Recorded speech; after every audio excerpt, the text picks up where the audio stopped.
எங்களுக்கு புறப்பாக்க 10 நிமிஷம் 14 ஒரு நாள் மிஸ் ஆகுது. அப்போ ஒருத்தப்படாத மிஸ் ஆகுதானே நான் கடைசி 10 வரைக்கும். அதாவது அவர் என்ன கேட்கிறாருன்னா, பிறை பார்க்கும்போது சில நேரம் உண்மையான மாதல் சரியான பிறை ஒன்றென்றதை எங்களுக்கு விளங்காம மேகமூட்டம் வந்து அப்ப நாங்க என்ன செய்வோம்? இப்ப இருக்கிற மாசத்தை நீடிக்க வைப்போம். சாபான்னு இருக்கிறோம், பிறையை பார்க்கிறோம், பிறை விலங்கல்ல, சாபான 30 பொறுத்து செய்வோம். அது சில நேரம் உண்மையாகவே ரமலானுடைய முதலாவது பிறையை அறிக்கலாம். இப்ப முன்ன பின்னாகவே ஒற்றைப்படை என்ற நாள் வந்து சரியா நாங்க ஒற்றைப்படைன்னு நினைக்கிறது லைலத்துல் கத்ருடைய நாளா வராது. அப்ப என்ன பண்றதுன்னு கேக்குறாங்க. அப்படி ஒரு விஷயம் இல்லை. இப்ப இப்னு அப்பாஸ் ரலியல்லாஹு அன்ஹு அவர்கள் ஒரு பயணத்துல போறாங்க. போகும்போது ஒரு பிறையை பாக்குறாங்க. அப்பதான் ரமலான் மாசத்துல பிறையை பாக்குறாங்க. ஷாபான்ல பயணத்துல போறாங்க, ரமலான் மாசத்துல பிறையை பாக்குறாங்க. பார்த்தா அந்த பிறை தென்படுது. ஆனா பார்க்கும் போதே விளங்குது 2வது அல்லது 3வது நாள்ல போறான்னு விளங்குது. பிறையோட சைஸ்ல விளங்கும் தானே. கலப்பிறையை நீங்க பாத்தீங்கன்னா ஒரு சின்னூர் இப்படி ஒரு கூடு தான் இப்படி நிற்கும். சின்னூர் லைன் கோடு நல்ல இன்ட்ரெஸ்டிங்கா இருக்கும் தலைப்பிறையை தேடுறது. அப்ப சில நேரம் வால் மேகங்கள் கூட சின்ன லைட்டான மேகங்கள் இருக்கு, அது கூட தலைப்புற மாதிரி விளங்கும். அப்ப 2வது நாள் பிற 3வது நாள் பிற அப்படி அளவு பெருசாகும்.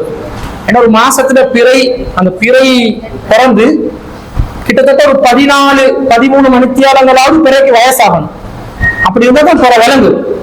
இப்ப 12 மணித்தியால பிறையும் தலைப்பிறை தான், ஆனா எங்கட பார்வைக்கு விளங்காது. தலைப்பிறை தான், ஆனா எங்கட பார்வைக்கு விளங்காது. அதனால பிறையோட பார்வைக்கு விளங்காம போறதுக்கு முதல் பிறையாக இருந்தாலுமே விளங்காம போறதுக்கு இயற்கையாகவே விளங்காம போறதுக்கும் சான்ஸ் இருக்குது. இல்ல பிறை வானத்துல இருந்துச்சு, நாங்க பாக்குறதுல எங்களுக்கு மிஸ் ஆகிருச்சு, மேகமூட்டமோ என்னமோ வந்து மிஸ் ஆகிருச்சு. எனவே பிறை 2வது பிறை தான் எங்களுக்கு தலைப்பிறையா வர்றதுக்கும் வாய்ப்பு இருக்குது. 2க்கும் வாய்ப்பு இருக்குது. அப்ப அந்த இப்னு அப்பாஸ் ஸல்லல்லாஹு அந்த செய்தியில பிறையை பாக்குறாங்க. சர்ச்சை போகுது அவருக்கும் தோழருக்கும், இது 2வது பிறையா 3வது பிறையா? கன்ஃபார்மா முதல் பிறை இல்லைன்றது தெரியும்.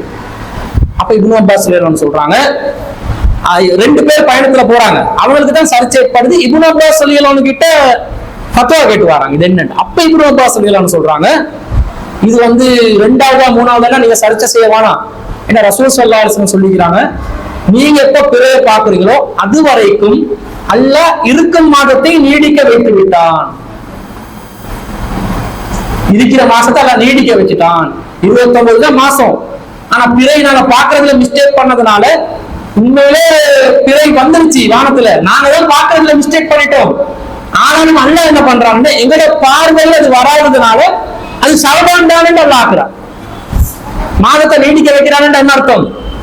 உண்மையானவே பிறை வந்துருச்சு, ரமலான் பிறை வந்துருச்சு, நாங்க பார்க்கலையே, எங்களுக்கு விலகலையே, எங்களுக்கு தென்படலையே. அதனால நாங்க இப்ப ரமலான் 2ல தான் ரமலான் 1வது நோன்பை நோக்கிறோமா? இல்ல, ஷாபான் அல்லாஹ் 30 ஆக்க வைக்கிறான். அல்லாஹ்க்கு என்ன மேட்டர் இருக்குதுன்னு கேக்குறான். ஷாபான்ல அல்லாஹ் நோன்பு பிடிக்க வைக்கிறது, இந்த டைம்ல தான் நோன்பு பிடிக்க வைக்கணும்ன்றது அல்லாஹ்க்கு அல்லாஹ் தேவையற்றவன். உங்களுக்கு தான் விஷயம் இருக்குது. அல்லாஹ் சொல்றான், யுக்கத்திருல் லைல வன்னஹார், இரவையும் பகலையும் அல்லாஹ் தான் நிர்வகிக்கிறான். அலிமான் அதை நீங்க ஒழுங்கா கணக்கிட மாட்டீர்கள் என்று அல்லாஹ்க்கு தெரியும். பத்தாப அலைக்கும், அட்வான்ஸா உங்களை மன்னித்து விட்டேன். அல்லாஹ் மன்னிப்பேன் வந்துட்டான், மாசத்தை அல்லாஹ் நீடிக்க வைக்கிறான். அப்ப நாங்க 2வது பிறையத்தான் முதல் பிறையா பார்த்தாலும் உண்மையில அது முதல் பிறை தான். எங்கட பார்வையிலும் முதல் பிறை தான், அல்லாஹ் பார்வையிலும் முதல் பிறை தான். அப்ப நாங்க எப்ப ஒற்றை பிறைன்றோமோ அதான் லைலத்துல் புரியுது. 2 ஆயிக்குமா 3 ஆயிக்குமான்றது நோ சான்ஸ். நாங்க எப்ப பார்க்கிறோமோ அப்ப இதுதான் ரமலான் ஆரம்பம். நாங்க எப்ப இறுதி 10 அதுதான் இறுதி 10. நாங்க எப்ப ஒற்றைப்படைன்றோமோ அதுதான் ஒற்றைப்படை. அதனால நீங்க 5 டார்கெட் பண்ணி செஞ்சா போதும். 10 பேர் முயற்சி செய்ய சொல்றாங்க ரசூல் ஸல்லல்லாஹு அலைஹி வஸல்லம். நீங்க வந்து இபாதத் செய்வீங்க இல்லையா, லைலத்துல் கத்ருக்குரிய இபாதத்து ஒரு நாள் தான் அடைய போறீங்க. 5 எதுக்கு முயற்சி செய்ய சொன்னாங்க? 5 நாளும் அந்த லைலத்துல் கத்ருடைய நியத்தோட வேலை பண்றீங்க பாருங்க, இபாதத் செய்றீங்க பாருங்க, அந்த நன்மை அடைவீங்க. 10 நாள் செய்யும் போது 10 நாளுக்குள்ள அந்த நன்மை அடைஞ்சு கொள்வீங்க என்பதற்காக ரசூலுல்லாஹ் சொன்னாங்க. லைலத்துல் கத்ருடைய நன்மை அடையும் ஒரு நாள் தான். எக்ஸ்ட்ராவா நாங்க அந்த நாளை ஹயாத் ஆக்குறது. ரசூலுல்லாஹ் ரமலான்ல இரவு நேரங்களை உயிர்ப்பிப்பாங்கன்னு வருது, குறிப்பாக இறுதி 10 இன்னும் உயிர்ப்பிப்பாங்கன்னு வருது. தன்னுடைய குடும்பத்தாரையும் எழுப்பி விட்டு தொழுவதற்கு தூண்டுவாங்கன்னு வருது. ரசூலா ஆயிஷா ரலியல்லாஹு அன்ஹா எல்லாம் சுபஹுடைய நேரம் நெருங்கும் போது தான் இரவு தொழுகைக்கு எழுவாங்க. ரசூலா தான் விடிய தொழுவாங்க. ஆனா ரமலான் மாசத்துல ரசூல் என்ன செய்வாங்க? ஆயிஷா ரலியல்லாஹு அன்ஹாவை நேரத்தோட என்ன செய்வாங்க? எழுப்பி தொழ வைப்பாங்க என்றது வர்றதுனால அது எங்களுக்கு எக்ஸ்ட்ராவாக ஒரு இறைவனை நெருங்குறதுக்கு ஒரு வாய்ப்பா அமையும்.